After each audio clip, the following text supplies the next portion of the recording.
നരേന്ദ്രമോദിക്കെതിരെ വിദ്വേഷ പ്രസ്താവന നടത്തിയ ഖലിസ്ഥാൻ വിഘടനവാദി നേതാവിനെതിരെ NIA കേസെടുത്തു. അമേരിക്കയിലെ ഖലിസ്ഥാൻ വിഘടനവാദി നേതാവും സിഖ് ഫോർ ജസ്റ്റിസ് എന്ന നിരോധിത സംഘടനയുടെ ജനറൽ കോൺസുലുമായ ഗുർപന്തുൻ സിംഗ് പന്നൂനെതിരെയാണ് ദേശീയ അന്വേഷണ ഏജൻസി പുതിയ കേസ് എടുത്തിരിക്കുന്നത്. സ്വാതന്ത്ര്യദിനത്തിൽ പ്രധാനമന്ത്രി നരേന്ദ്രമോദി ദേശീയ പതാക ഉയർത്തുന്നത് തടയാൻ പാരിതോഷികം വാഗ്ദാനം ചെയ്ത് വാർത്താസമ്മേളനം നടത്തിയ സംഭവത്തിലാണ് കേസ്.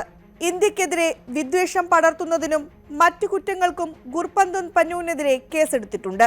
നിരോധിക്കപ്പെട്ട സിഖ് ഫോർ ജസ്റ്റിസ് എന്ന വിഘടനവാദ സംഘടനയുടെ ജനറൽ കോൺസുലാണ് 50-കാരനായ ഗുർപന്തുൻ പന്നൂൻ. 2009 മുതൽ സംഘടനയുടെ ജനറൽ കോൺസുലായി ജോലി ചെയ്യുന്ന പന്നൂൻ ഓഗസ്റ്റ് 10-നാണ് വിവാദ പ്രസ്താവന നടത്തുന്നത്. ലാഹോർ പ്രസ് ക്ലബിൽ നടത്തിയ വാർത്താ സമ്മേളനത്തിൽ പുതിയ ഖലിസ്ഥാനു വേണ്ടി ഗുർപന്തുൻ സിംഗ് ഒരു മാപ്പും പുറത്തുവിട്ടതായി NIAയുടെ FIRൽ പറയുന്നുണ്ട്. പഞ്ചാബ്, ഡൽഹി, ഹിമാചൽ പ്രദേശ്, ഉത്തർപ്രദേശ് എന്നിവയെ ചേർത്തുകൊണ്ടാണ് പുതിയ മാപ്പ്. ഇന്ത്യക്കെതിരെയുള്ള പോരാട്ടത്തിനായി ഷഹീദ് ജാഥ രൂപീകരിച്ചുവെന്നും പന്നൂൻ വാർത്താ സമ്മേളനത്തിൽ വെളിപ്പെടുത്തിയിരുന്നു.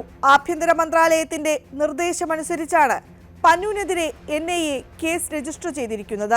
വാഷിംഗ്ടണിൽ നിന്ന് ഒരു വീഡിയോ ലിങ്ക് വഴിയാണ് ലാഹോറിൽ മാധ്യമപ്രവർത്തകരെ പന്നൂൻ അഭിസംബോധന ചെയ്തതെന്നും പറയുന്നുണ്ട്.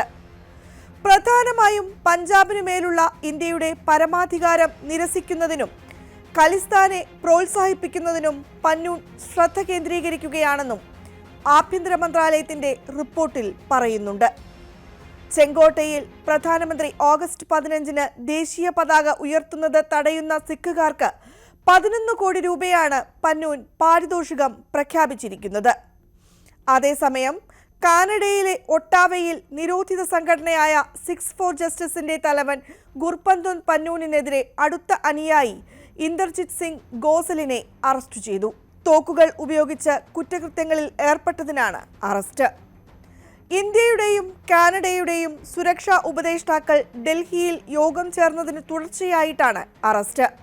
തീവ്രവാദത്തിനെതിരെ ശക്തമായ നടപടികൾ സ്വീകരിക്കാൻ ഇരു രാജ്യങ്ങളും ഒരുമിച്ച് പ്രവർത്തിക്കുമെന്ന് യോഗത്തിൽ തീരുമാനമായിരുന്നു. ഇന്ത്യയുമായുള്ള നയതന്ത്ര സംഘർഷങ്ങൾ തുടരുന്നതിനിടെ വിഘടനവാദ സംഘടനകൾക്കെതിരെ ഒട്ടാവ കൂടുതൽ ശക്തമായ നടപടി സ്വീകരിച്ചേക്കുമെന്ന അഭ്യൂഹങ്ങൾ ഈ സമയം ഉയർന്നിട്ടുണ്ട്.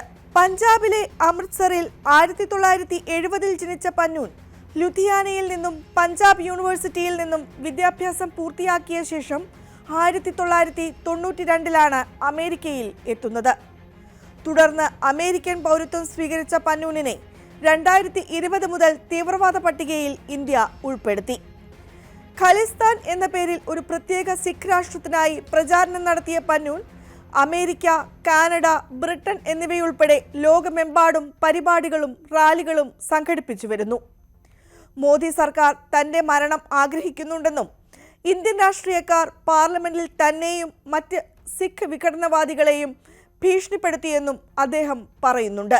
വാഷിംഗ്ടൺ പോസ്റ്റ് ഈ സാധ്യതയുള്ള ചില ഭീഷണികളെ വിശ്വസനീയമാണെന്നും വിശേഷിപ്പിക്കുന്നു. ഇന്ത്യയെ കുറ്റപ്പെടുത്തുന്ന 100 കണക്കിന് വീഡിയോകൾ പന്നൂൻ പുറത്തിറക്കിയിട്ടുണ്ട്.